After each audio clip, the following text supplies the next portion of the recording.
Assalamualaikum warahmatullahi wabarakatuh. Pada video kali ini, saya akan membawakan materi tentang Candi Borobudur dibangun di tengah Danau Purba dalam harian Algemeen Handelsblad di Den Haag tanggal 9 September 1933. Seorang penulis Belanda, Johan Kam, telah mengemukakan suatu hipotesis tentang Candi Borobudur yang cukup menggemparkan perhatian kalangan sejarawan dan peminat di masa itu. Dalam hipotesisnya, ia mengemukakan pendapat bahwa Candi Borobudur itu katanya dahulu dibangun di tengah-tengah danau yang kini telah mengering. Johan Kam 1874 sampai 1950. Selain seorang penulis, juga terkenal sebagai seorang arsitek, pemahat, pelukis, dan seorang etnologi. Ia tidak pernah menetap di Indonesia, tetapi minatnya yang begitu besar pada kesenian Indonesia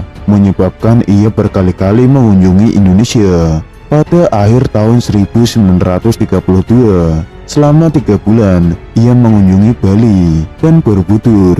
Sebagai seorang arsitek dan pemahat, telah lama ia tertarik pada monumen ini. Sebelum itu, di awal tahun 1932, ia pernah menulis artikel tentang monumen tersebut di majalah Net in the Old and New. Dalam tulisannya itu, antara lain ia mengatakan bahwa Candi Borobudur itu sebenarnya adalah bangunan raksasa yang melukiskan bentuk bunga teratai untuk menghormati Maitreya, tokoh Buddha di masa datang, yang menurut mitologi diceritakan lahir dari bunga teratai, sebuah bunga lambang kesucian dalam agama Buddha. Bertitik tolak dari pendapat tersebut, ia kemudian menduga bahwa candi itu dahulu bercat putih dan dibangun di tengah-tengah danau sebagai bunga teratai putih yang menyembul di atas permukaan air.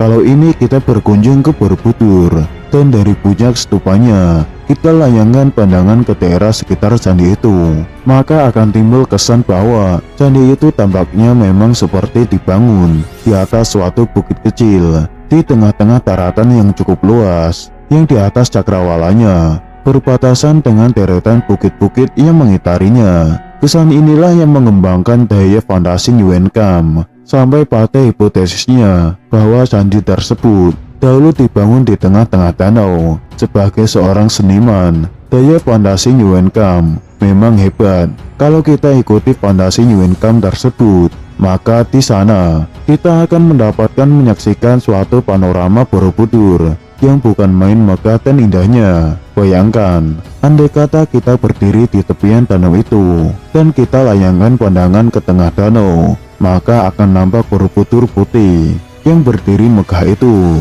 berkaca dengan tenangnya di air danau yang jernih membiru, dan semuanya begitu harmonis dengan hutan-hutan sekitarnya yang hijau melebat dan sawah ladangnya yang luas menguning.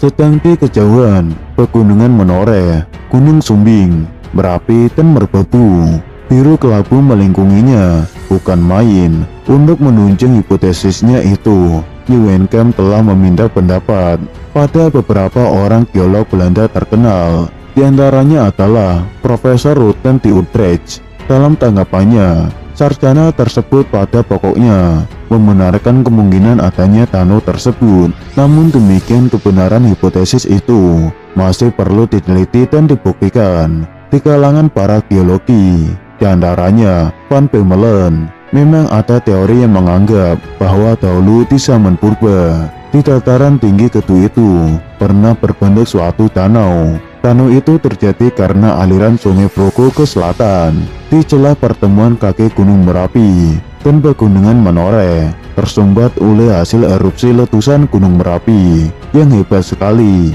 Berabad-abad kemudian, barulah danau itu mengering setelah aliran sungai Brogo berhasil mengikis habis subatan itu.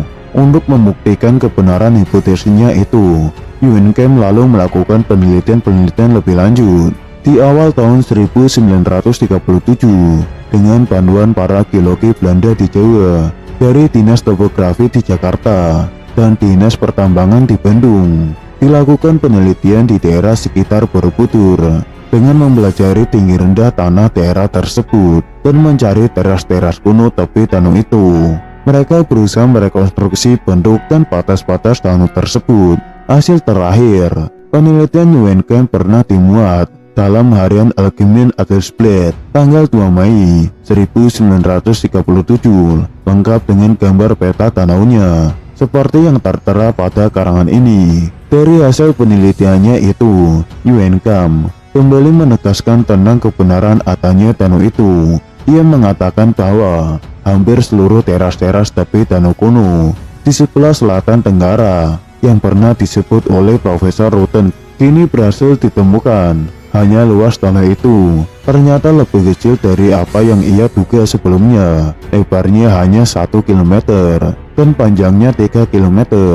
Di samping itu terbukti juga bahwa Borobudur tidak terletak pada sebuah pulau, tetapi terletak pada ujung tanjung atau tanah yang menjorok jauh ke tengah danau. Ada tanah sempit yang menghubungkan tanah pelataran Borobudur itu dengan ujung tanah tempat diketemukannya sisa-sisa bekas biara kuno di sebelah barat laut Borobudur. Meskipun demikian, bila Borobudur itu dilihat dari jauh dari arah tertentu, akan masih tampak seperti berdiri di atas pulau tengah-tengah danau. Dari gambar rekonstruksi danau itu, bisa pula kita lihat letak dua candi yang lain, Candi Pawon dan Candi Mendut, yang dengan Borobudur ketiganya membentuk satu garis lurus. Berbeda dengan Borobudur, kedua candi itu semuanya terletak di daratan. Candi Pawon terletak di tepi danau pada ketinggian 241,8 meter di atas permukaan laut.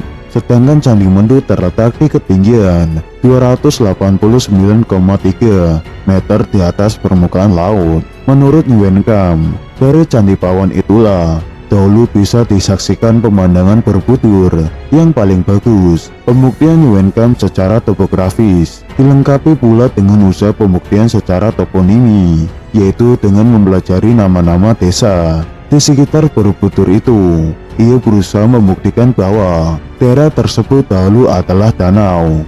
Beberapa nama desa di daerah tersebut memang menunjukkan kaitannya dengan air, seperti desa Sabrang Rawa yang artinya seberang rawa, dan desa Bumi Segara yang artinya tanah laut. Selanjutnya terdapat pula nama desa Tanjung dan Tanjung Sari yang mengingatkan kita dari kata Tanjung itu pada tepi danau yang menjorok ke tengah.